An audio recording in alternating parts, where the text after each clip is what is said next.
नमस्कार and blast में आपका स्वागत है। कृपया चैनल को सब्सक्राइब जरूर कर ले और बेल आइकन जरूर दबा दे, जिससे कि दुनिया और देश की खबरें आप तक पहुंचती रहे। आइए डालते हैं आज के मुख्य समाचार पर एक नजर। बेटा अपने बाप को छूने को तैयार नहीं था, उस समय इन्हीं लोगों ने पूरे कैंटोनमेंट की सफाई की थी, अपने जान में जोखिम में डालकर लोगों की सेवा की थी। तो जब संकट का समय रहेगा तो ये रहेंगे, और मलाई खाना होगा बाहरी आदमी आएगा। ये समाजवादी पार्टी को मंजूर नहीं, मुझे मंजूर नहीं, मैं इसका पुरजोर विरोध करता हूँ। और मैं चाहता हूँ ये लोकल सदर बाजार कैंटोनमेंट के रहने वाले लोग हैं, जो लोकल लोग हैं, उन्हीं को काम दिया जाए। बाहर से जो काम चला, जैसे बाहर से गुजराती ले आओ पूरी अयोध्या में, वो परंपरा कैंट में न डाली जाए बाहरी आदमी को लाने की। केवल जो कैंट के रहने वाले लोग हैं, अगर लोग ना हो तो बाहरी आदमी लाइए। जब लोग हैं काम करने वाले तो बाहरी आदमी क्यों ला रहा है? और जो आदमी 7-8 साल से काम कर रहा है, उनमें क्या खराबी है? या तो आप कमी बताइए। अगर कोई कमी नहीं है, कोई दोष नहीं है, तो उनके काम से कोई समझौता नहीं होना चाहिए। वही काम करेंगे, वही नौकरी करेंगे, वही तनख्वाह लेंगे। और राजनाथ सिंह जी, मोदी जी, अपने विभाग में भ्रष्टाचार बंद करो। और उसी पे ही मैं नौकरी करता हूँ, सफाई कर्मचारी कैंटोनमेंट में। और हमसे हमेशा 10,000 रुपया लिया जाता तो हमको नौकरी दी जाती है। और अब की बार हमको कोई नोटिस भी नहीं मिली और हमको हटा दिया गया है। मोदी सरकार से यही गुजारिश मैं कर रहा हूँ कि कहाँ सबका साथ, कहाँ सबका विकास है। या हम गरीब आदमियों को 10,000 रुपया देना होगा तो क्या करेंगे हम लोग? कहाँ से लेके आएंगे? मेरी 2 बेटियाँ हैं और मैं कहाँ से पैसा लेके आऊँगा? और उनकी बेटी के जो है दिल में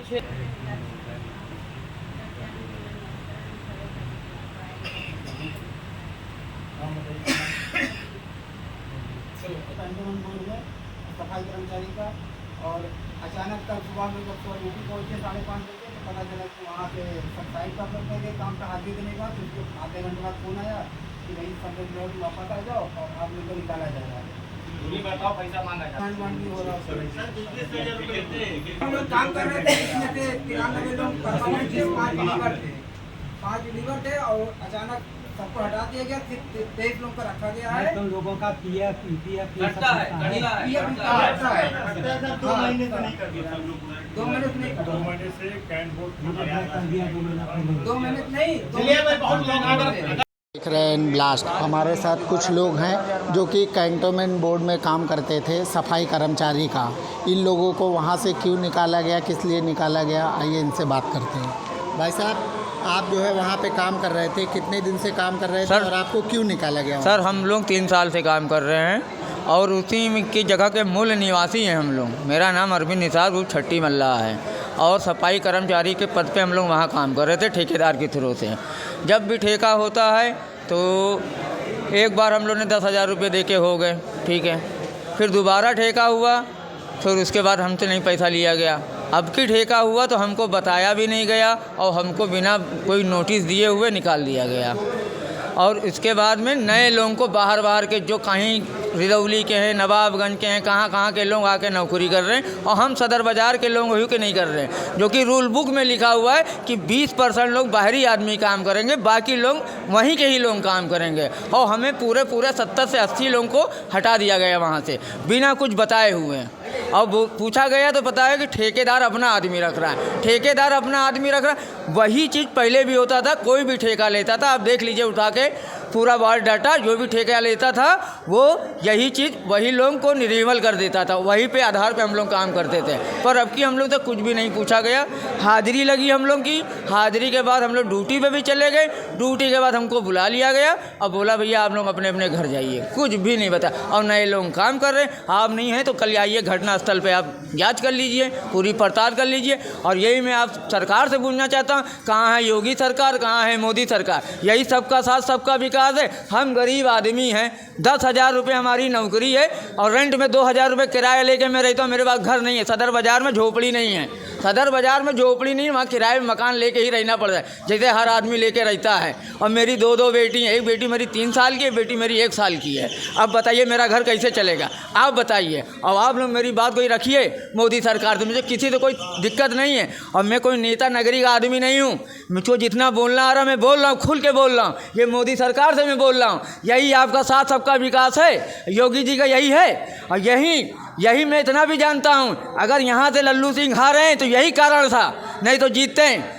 आपने मंदिर बनवा दिया, एयरपोर्ट बनवा दिया, तो एयरपोर्ट वाली औकात हमारी है जाने की? मंदिर घूमने के लिए 20 चक्कर हमें चक्कर लगाना तब जाते हैं, पुराने लोग जाते हैं। तो ये चीज़ हम बोल रहे हैं, हाथ जोड़ के सरकार से बोल रहे हैं, भैया हमारी मदद करो, गरीब आदमी हैं हम लोग। कौन लोग हैं जो आपसे पैसा मांग रहे हैं? भैया कौन लोग पैसा मांग रहे, कुछ पता ही नहीं है सर। पैसा मांगने की कोई वही एक लिमिट नहीं है। हाँ। ये एक बहाने से मांगते हैं, कहते हैं कि 10,000 रुपये रजिस्ट्रेशन फ़ीस लगेगी। तो एक दूसरे के सब उससे मतलब हम डायरेक्ट हमसे आके नहीं बोलते हैं, एक दूसरे के जरिए बताते हैं कि हमको पहले होता था कि अकाउंट में हमारे बैलेंस जाता था तो एक बैंक में हम लोगों का सबका खाता खुला दिया जाता था और एटीएम हमारा रख लिया जाता था, पिन कोड उनके पास रहता था। हम लोग आते थे बैंक में, उसके बाद वो एटीएम से पैसा निकालते थे और हम लोगों को गिन कर दे देते थे। उसके बाद यहाँ मामला ख़त्म हुआ। फिर दूसरी बार ये हुआ कि कोई आता था 500 रुपये, भैया 1000 रुपये हमको दे देना। फिर आया कि भैया एक फॉर्म आप भरिए, आपको 10,000 रुपये रजिस्ट्रेशन फ़ीस देनी पड़े। डायरेक्ट ये नहीं कहते हैं उनको घूस चाहिए, वो कहते हैं रजिस्ट्रेशन फ़ीस हमको 10,000 रुपये चाहिए। ये होता है, लेते हैं दलाल आता है, बोलता है भैया ऐसे 10,000 रुपया जमा कर दो, तुम्हें कंटिन्यू में नौकरी मिलेगी। सीधा वो यही बोलता है, जो 10,000 रुपया देता है उसका कागज़ जमा होता। और यही हुआ है, हम लोग तो नौकरी कर रहे थे ना 90 आदमी, हम लोग को क्यों हटा दिया गया बताइए? इसके मतलब दलाल के थ्रू पैसा पहुँच गया, नए लोग काम कर रहे हैं। आप कल आइए, अटेंडेंस उठा के हम लोग की देख लीजिए, 30 के 30 दिन ना ड्यूटी करते हैं हम लोग, सिर्फ संडे छोड़ के। संडे को हम लोग को तनख्वाह नहीं मिलती है, 26 दिन की तनख्वाह मिलती है हम लोग को। और 26 के 26 दिन में हम लोग कितने ऐसे लड़के हैं 26 की 26 दिन ड्यूटी करते हैं, बीमार होने के बावजूद भी। अगर आप लोगों की सुनवाई नहीं होगी तो आप लोग इसके लिए और आगे क्या मांग करेंगे? कूड़ा कचरा बीनेंगे, सड़क पे भीख मांगेंगे, और क्या करेंगे? कोई सुनवाई नहीं होगी, और कहाँ जाएंगे? अब आप लोग आए इतना बोले, आप लोग हमारी बात को आगे पहुँचाइए, नहीं तो भीख मांगेंगे रोड पे खड़े होके, और क्या कर पाएंगे? काम क्या करेंगे सर? या तो किसी जेब काटेंगे, या तो आपकी जेब काटेंगे, या आप जो चेन पहने ये छीन लेंगे, यही करेंगे। और क्या करेंगे? इससे ज़्यादा तो कुछ नहीं कर पाएंगे ना, और क्या कर लेंगे? और बताइए क्या कर लेंगे हम? यही छीनेंगे। जब मेरे के मारेंगे कहाँ से लाएंगे खाना? तो कंटोनमेंट विभाग से ही हमको नौकरी मिलती है और स्टेशन हेडक्वार्टर हमको काम कराता है। इतने बड़े बड़े फौजी अफसर, उनके घर पे हम लोग जाके झाड़ू पोछा लगाते हैं, वो सब क्या अंधे नहीं दिखाई दे रहा है? और उनके घर पे लड़के काम कर रहे हैं, ये भी मैं आपको बता रहा हूँ स्पष्ट। 15 से 20 लोग काम कर रहे हैं जो मेरे साथ करते थे। वो अफसर के बंगले पे, स्टेशन हेडक्वार्टर ऑफिस में, गोल ग्राउंड में, सैनिक सदन में सब काम कर रहे हैं। हम लोग चूतिया हैं। वो हम लोग फील्ड वर्क के आदमी थे, फील्ड वर्क में सबसे ज़्यादा गंदगी होती है, अफसर के बंगले पे नहीं होती है। अफसर के बंगले पे होती, बताइए आप। वो लोग काम कर रहे हैं, उनका घर के चूल्हा जलेगा, हम लोग का घर का चूल्हा नहीं जलेगा? बताइए आप, हम लोग घर में चूल्हा कहाँ जलेगा बताइए? आप जैसे पूछ रहे हैं क्या करोगे आप लोग, हम क्या करेंगे?